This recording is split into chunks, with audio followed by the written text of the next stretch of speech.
What is going on, people? Ryan Williams ASC here with your match reaction. Arsenal 3, Aston Villa 1. Good performance. Much better. Now, guys, if you're new to the channel, please make sure you like, share, and subscribe, of course. Road to 200 subscribers. Let's make it happen. So, good performance. I know I predicted a loss because, of course, I was not over Monday's performance. I thought that was absolutely horrific, but much better today. The lineup, a few changes, of course. Nuno Tavares coming in, Kieran Tierney. I thought, to be honest, that was the right call, even though I felt I'll give Tierney one more go, but it had to be called out. I thought Tierney has not exactly started the season very well, and I thought it was time to give Tavares a shot. Lacazette coming in for Pepe. I mean, to be honest with you guys, Lacazette put in, for me, a better performance than Nicolas Pepe. Well, he was more of an impact sub when he came on against Crystal Palace. And obviously, he got the equaliser as well, compared to Pepe, who, you know, felt, obviously he did create the chance for it. Well, he did do the corner, but it is what it is. But yeah, today I thought we started off very well, right on the front foot. Villa looked absolutely awful, and I don't think they'll be using that back three system going forward. I think, you know, when you looked at them last season, their back five, you know, Emile Martinez, of course, former Arsenal goalkeeper, who had a chip in the shoulder tonight. We're going to get into that in a second.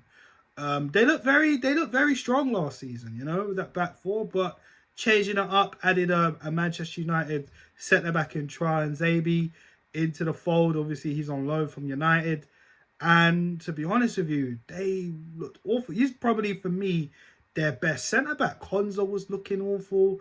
Mings was under pressure a lot, and we're going to get into that as well. Yeah, I mean, I was impressed. I was very impressed. So let's talk about the first goal. The first goal, Thomas Partey finally scores his first Arsenal goal. Good corner, I have to say, finally beating the first man. You know, I've always had my concerns, especially when Pepe was taking corners. And I'm not taking digs at Pepe before you guys say anything in the comments. I just, you know, was happy to see us beat the first man, because a lot of players that have taken corners have trouble doing that, which has always been very worrying. But it was good to see Thomas Partey get his first goal, and it was a relief, because all he was doing was, you know, taking long shots, and, you know, it was just wild. Some were a little bit close, but not really on target all the time, you know what I mean? But in the end, he finally got that there.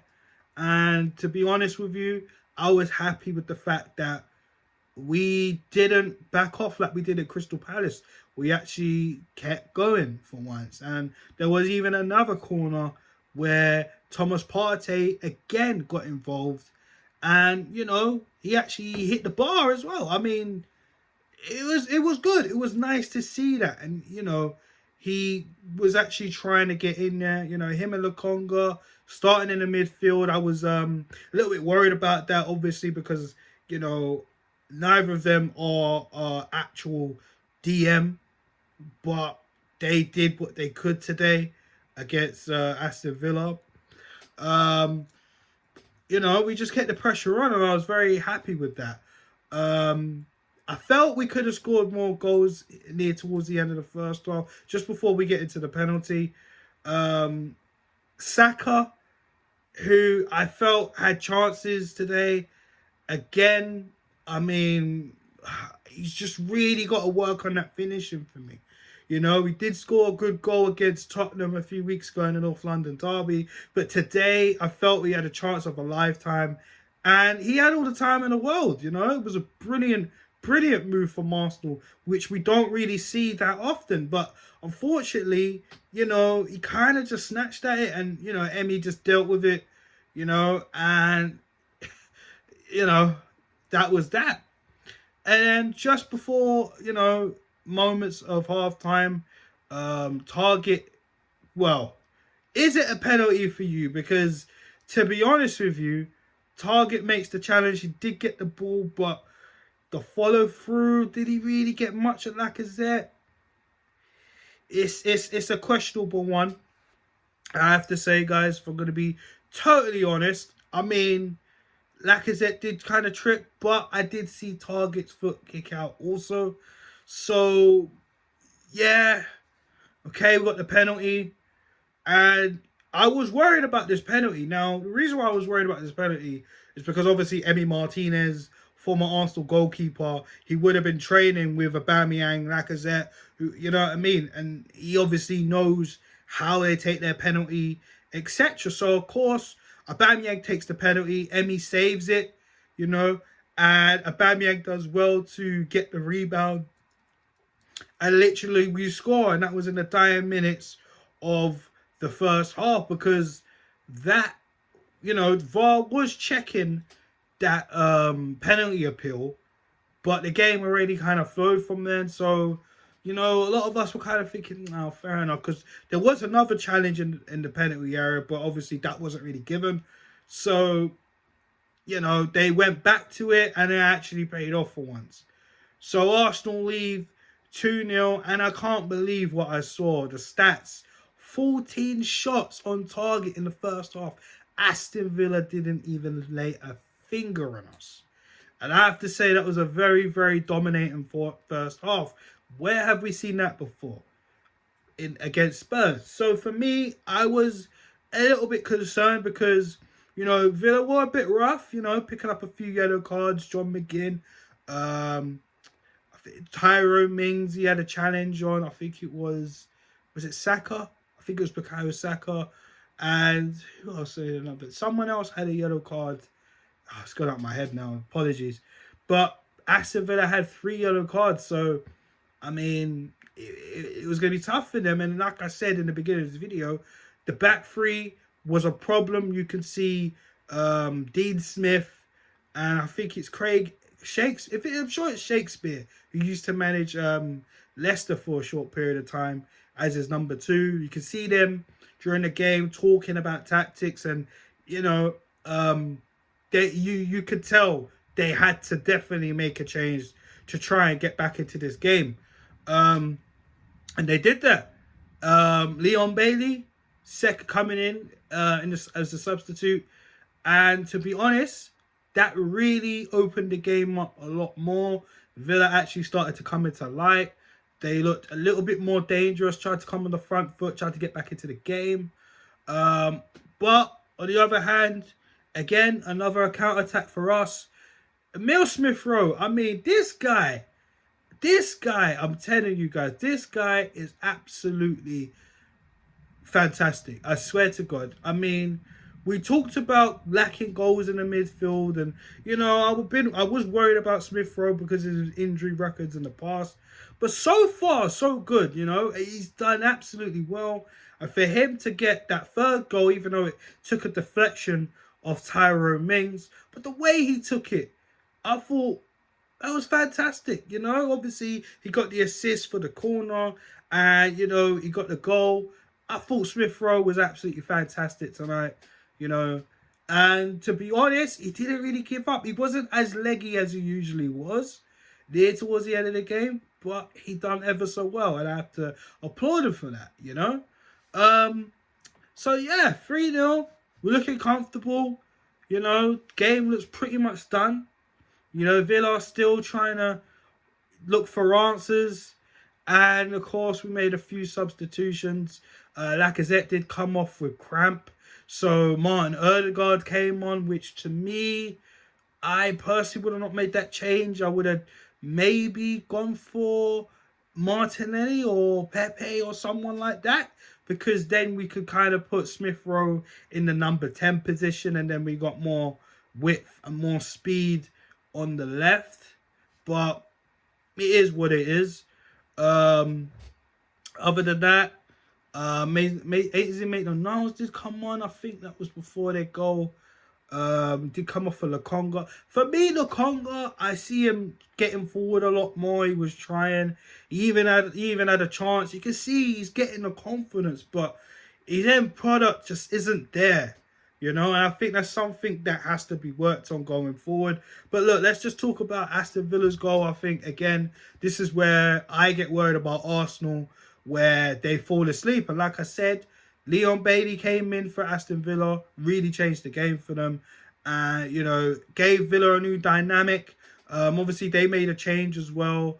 Ramsey, young boy, came on, who, funny enough, I remember watching it and I'm like, well, we got to watch out for this kid. This kid actually looks very, very good. You know, he looks like he's going to have a good future, you know, under Dean Smith and Aston Villa. And funnily enough, well, it wasn't funny, but funnily enough, you know, Leon Bailey at the edge of the box trying to do something, might get impressed by Nuno Tavares. And literally, he loses the ball, and then Ramsey just comes in with a first-time hit, smashes it in the top right-hand corner. Literally, again, another thunderbolt in the top corner. Ramsdale couldn't do absolutely anything. And I felt very, very bad for Ramsdale because, to be honest, I think he had a very good game. You know, he didn't really have that much to do. There was one really, really big save he did. I think it was it for Danny Ings? Or was Danny Ings off at that point? I trying to remember, guys, but that was a really, really big save that he did there. And to be honest, I mean, the last 10-15 minutes of the game, you know, Martinelli did come on in the last minutes of stoppage time, which it did annoy me a lot, to be honest with you guys. You know, I felt Martinelli should have came on a little bit earlier, like I just said, but I digress. And we did everything we could to hold on to it. And yeah, that was it. We left the game 3-1 winners. I thought, for me, the two standout performance today has to go to, well, I think Ramsdale, but, you know, unfortunately the goal conceded, that was a little bit of a bummer, if I'm honest. Shout out to Nuno Tavares as well, him and Emile Smith-Rowe, definitely my standout players. I mean, Tavares, this guy's got bags and bags of energy. You know, I've always said this. I'm not too sure on the defensive front with him, but we'll go on and see what happens. I think he's got to keep his place against Leicester, you know. Leicester got some good wingers as well, so I think he needs to keep his place there. I think Tierney, you know, deservedly needed to get dropped. He has been poor from the start of the season. So we'll give Tavares a little bit of a run out. Maybe Tierney can come in against Leeds. Who knows? But this is Mikel Arteta. Who knows with this guy? But Smith-Rowe, for me, man of the match, 100%. Goals, assists. He was very vibrant. He was very lively, trying to make things happen. Kept things ticking. And yeah, I mean, he definitely has to stay in this team. And I heard Jamie Carragher say, listen, if he keeps getting more goals, then Arsenal definitely got a player on their hands. And it was good to see, you know, Gareth Southgate, even, you know, in the stands. Obviously, he's got an eye out for Saka, but even Smith-Rowe, because Smith-Rowe did score for the under-21s or the under-23s. Well, the young England squad. Sorry if I muddled that up, guys. But yeah, I think, you know, Smith-Rowe might get a shout in the senior team in the future if he continues. Because let's face it, Smith-Rowe is a very good player, as we all know. But yeah, guys, so Smith-Rowe man of the match. And yeah, good performance, but we need to keep them consistency here. The next league game is going to be tougher. We got Leicester, so that's not going to be easy. But before then, we got League Cup action taken on Leeds. So on that note, guys, I'm going to sign off. That was my match reaction. Let me know your thoughts in the comment section below on this game. Who was your man in the match? And yeah, I'll be back with you guys soon. So, of course, guys, take it easy. Make sure you like, share, and subscribe. Road to 200 subscribers.